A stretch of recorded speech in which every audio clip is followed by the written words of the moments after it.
கிருஷ்ணகிரி மாவட்டம் ஓசூரில் கடந்த சில தினங்களுக்கு முன்பு மாநில அளவிலான கபடி போட்டிகள் நடைபெற்றன.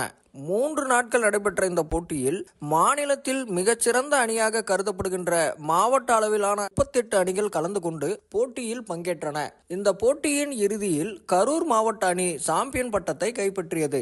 வெற்றி பெற்ற அணிக்கு மாநில உணவு மற்றும் உணவுப் பொருட்கள் வழங்கல் துறை அமைச்சர் சக்கரபாணி பரிசு தொகையினையும் கோப்பையினையும் வழங்கினார். அனைத்து நாடுகள் மாற்றுத்திறனாளிகள் தினத்தை முன்னிட்டு பர்கூரில் நடைபெற்ற மாற்றுத்திறனாளிகளுக்கான நலத்திட்ட உதவிகள் வழங்கும் விழாவில் மாவட்ட ஆட்சித்தலைவர் தினேஷ்குமார் கலந்து கொண்டு மாற்றுத்திறனாளிகளுக்கு 31 லட்சம் ரூபாய் மதிப்பிலான நலத்திட்ட உதவிகளை வழங்கினார். கர்நாடகா மாநிலம் பன்னர்கட்டா வனப்பகுதிகளில் இருந்து 45க்கும் மேற்பட்ட காட்டு யானைகள் கடந்த சில தினங்களுக்கு முன்பு ஓசூர் வனக்கோட்டத்திற்குள் நுழைந்தன. அந்த யானைகள் தனித்தனி குழுவாக பிரிந்து சென்ற நிலையில் அனைத்து யானைகளையும் தெர்மல் ட்ரோன்கள் மூலமாக ஒருங்கிணைத்து மீண்டும் பன்னர்கட்டா வனப்பகுதிக்கு கடந்த சில தினங்களுக்கு முன்பு ஓசூர் வனத்துறையினர் விரட்டினர். கிருஷ்ணகிரியில் கடந்த சில தினங்களுக்கு முன்பு அனைத்து விவசாய சங்கங்களின் கூட்டு இயக்கம் சார்பில் பெண் விவசாயிகள் பங்கேற்ற மாநில மாநாடு நடைபெற்றது. இதில் மாநில வேளாண் துறை அமைச்சர் MRK பன்னீர்செல்வம் கலந்து கொண்டு பெண் விவசாயிகள் மற்றும் விவசாய சங்கங்களுக்கு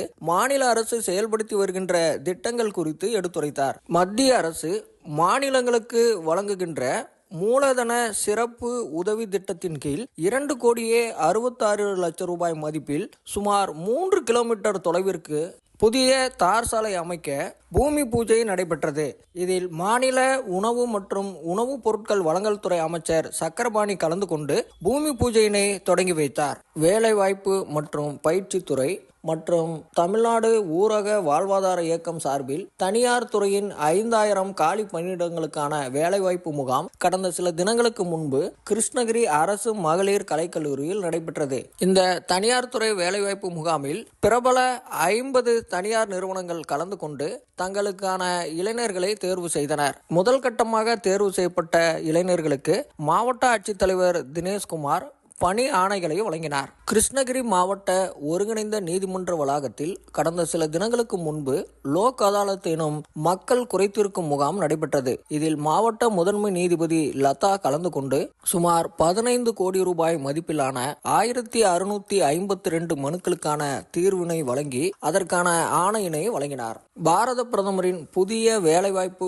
உருவாக்கும் திட்டத்தின் கீழ் கிருஷ்ணகிரி மாவட்டத்தில் விண்ணப்பித்த 30 பயனாளிகளுக்கு 1,73 லட்சம் ரூபாய் மதிப்பிலான தொழில் தொடங்குவதற்கான மானிய கடன் உதவிகளை மாவட்ட ஆட்சித்தலைவர் தினேஷ்குமார் வழங்கினார். கிருஷ்ணகிரி மாவட்ட ஆட்சியர் அலுவலகத்தில் கடந்த வாரம் சிறு குறு மற்றும் நடுத்தர தொழில்களுக்கான மானிய கடனுதவி வழங்கும் விழா நடைபெற்றது. இதில் கலந்து கொண்டு 30 பயனாளிகளுக்கு மானியங்களை வழங்கிய மாவட்ட ஆட்சித்தலைவர் இளைஞர்களின் எதிர்காலத்தை கனவாக்கும் பாரத பிரதமரின் புதிய வேலைவாய்ப்பு உருவாக்கும் திட்டத்தின் கீழ் வேலைவாய்ப்பற்ற அனைத்து இளைஞர்களும் பயன்பெற வேண்டும் என்று கேட்டுக்கொண்டார். தேசிய மின் சிக்கன வார விழாவினை முன்னிட்டு கிருஷ்ணகிரி புதிய பேருந்து நிலையத்தில் விழிப்புணர்வு பேரணி நடைபெற்றது. மாவட்ட ஆட்சித்தலைவர் தினேஷ்குமார் கலந்து கொண்டு பேரணியினை கொடியசைத்து தொடங்கி வைத்தார். கிருஷ்ணகிரி மாவட்டம் ஓசூரில் உள்ள தனியார் பொறியியல் கல்லூரியில் நீடித்த நிலைத்த நிரந்தர விவசாயம் ஒருமுறை நடவு ஆயுள் முழுவதும் வரவு என்ற பெயரில் கருத்தரங்கு நடைபெற்றது. இந்த கருத்தரங்கினை மத்திய வேளாண் துறை அமைச்சர் சிவராஜ் சிங் சௌகான் கலந்து கொண்டு தொடங்கி வைத்தார். கிருஷ்ணகிரி மாவட்டம் ஓசூர் வனக்கோட்டத்தில் 2 நாட்கள் பறவைகள் கணக்கெடுப்பு நடத்தப்பட்டது. இதில் 50க்கும் மேற்பட்ட தன்னார்வலர்கள் வனத்துறையினர் கலந்து கொண்டு பறவைகள் குறித்த கணக்கெடுப்பில் ஈடுபட்டனர். இந்த கணக்கெடுப்பில் கடந்த ஆண்டை விட 30க்கும் மேற்பட்ட அரிய வகை பறவை இனங்கள் ஓசூர் வனக்கோட்டத்திற்கு வருகை தந்துள்ளது கண்டறியப்பட்டுள்ளது. அந்த அரிய வகை பறவை இனங்களை பாதுகாப்பதற்கான நடவடிக்கைகள் மேற்கொள்ளப்படும் என்று மாவட்ட வன அலுவலர் பகான் ஜெகதீஷ் தெரிவித்துள்ளார்.